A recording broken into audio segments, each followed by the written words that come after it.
Hey everyone, this is Lomi, and today I am working on a personal project for a little bit. If you're curious what I'm making, I'm using the pattern for a fantasy dress I designed for Littlefee. The underdress and overdress patterns are already available on my website, and there are also tutorials on my channel for how to put them together. So all the way back when I designed this pattern, this was the dress that I had in mind that I wanted to make. I had the fabric, I had the idea, I had the design in mind, and I just didn't do it.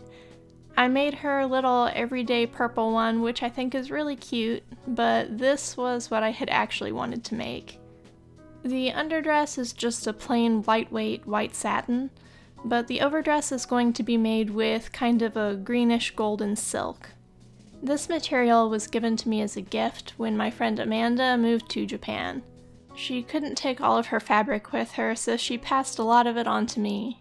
I had intended to make this right away because I was really excited to use the material, and I felt it worked for the character and the vibe of my story and everything really well.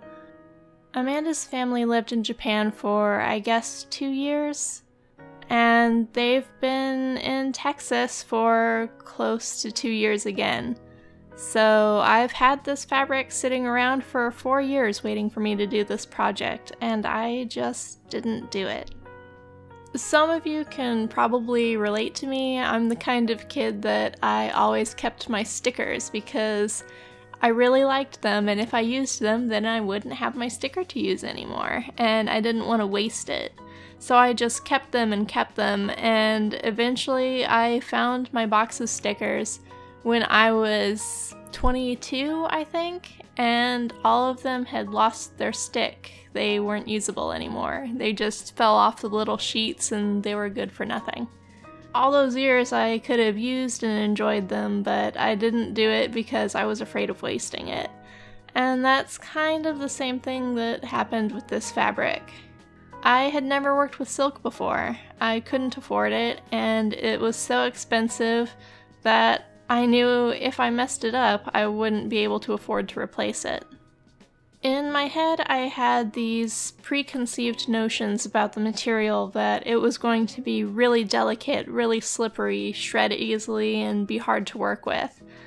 And all of that made me really fearful that even though I've been sewing for a little while, that I wouldn't have the skill necessary to work with it. Once I actually sat down and started using the material, I felt kind of silly because it was a lot easier to use than I thought it was going to be.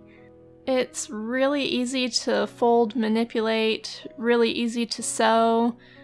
It's a lot sturdier than I thought it would be, and it definitely doesn't shred like I thought. I've never shied away from doing things with synthetic materials like chiffon, which is also really difficult, so I don't know why I thought this was going to be worse. The end result wasn't really me gaining any more skill. The end result of me waiting to use this material was just that I didn't have the dress for 4 years. So my doll sat mostly unfinished for all this time. And I know I'm not alone in that. A lot of us let ourselves get intimidated by projects that we don't think we're good enough to do yet. That's not really a healthy mindset to have.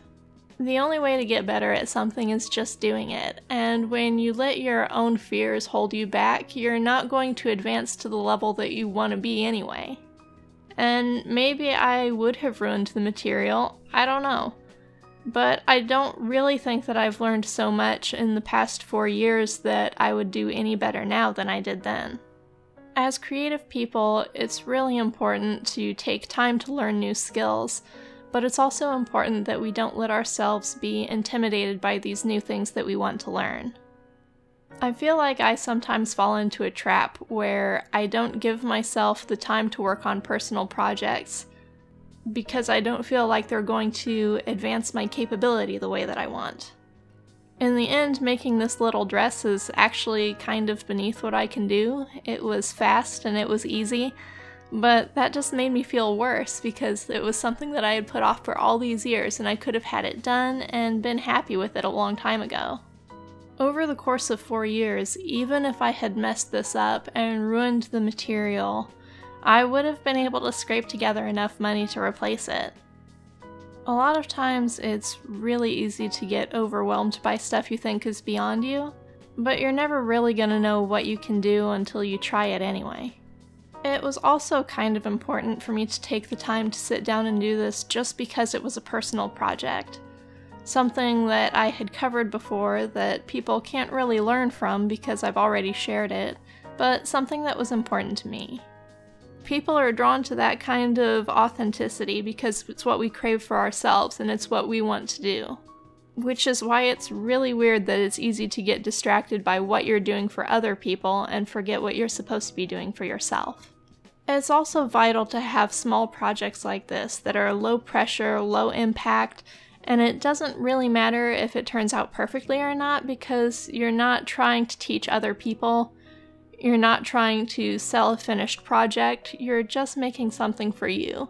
Having low stress creativity time is really important for anybody who has a creative spirit. So taking time out to give yourself that stress-free time is really important.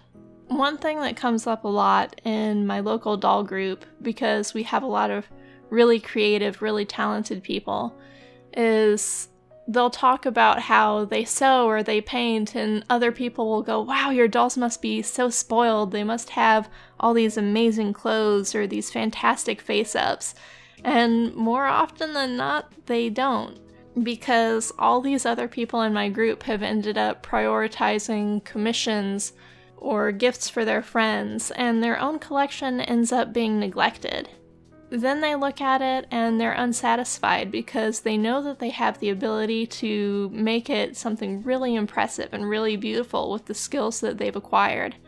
But they don't allow themselves to have the time to do that. That kind of dissatisfaction is really hard to deal with. So I've been trying to make sure that I don't fall into that trap myself. Unfortunately, I don't always have the time in my schedule to prioritize things like that. So between being afraid of the silk and feeling like I didn't have time, I ended up putting this off for way longer than I ever should have. This, with a little headband, is supposed to be Lulu's official outfit, and I've had the doll now for, I think, 6 years. So that's a really long time for her to sit around unfinished because I didn't think I had the time to spare. In some ways, the worst part is that once I sat down to actually do this, it really only took me about 2 hours to make the whole outfit. So it feels like I've been putting off 2 hours of effort for 4 years because I didn't think I had the ability and I didn't think I had the time to squeeze it in. It turned out that I didn't need a whole lot of time to learn to work with silk. It's a lot more agreeable than I expected and I'm really happy with the end result. So that's where I am with this project today. I know this was kind of deeper and more introspective than usual, rather than being educational, but I don't know, maybe somebody else needed to hear that. It's just something that's been on my mind, maybe because of all the shakeup with how YouTube is changing things and the uncertainty that a lot of creators have going forward. But it just seemed like a good time to remind everybody and also remind myself that as creatives, we create first and foremost for ourselves. Because we're driven by this need to do so that we may not necessarily understand. But either way, Lulu's dress is finally finished, and while I had hoped that I would walk away with some great advice that I could impart when working with silk, I really have nothing to say because it was so easy that I feel dumb for waiting this long to use it. And that's all for today. Thanks for joining me again. Bye.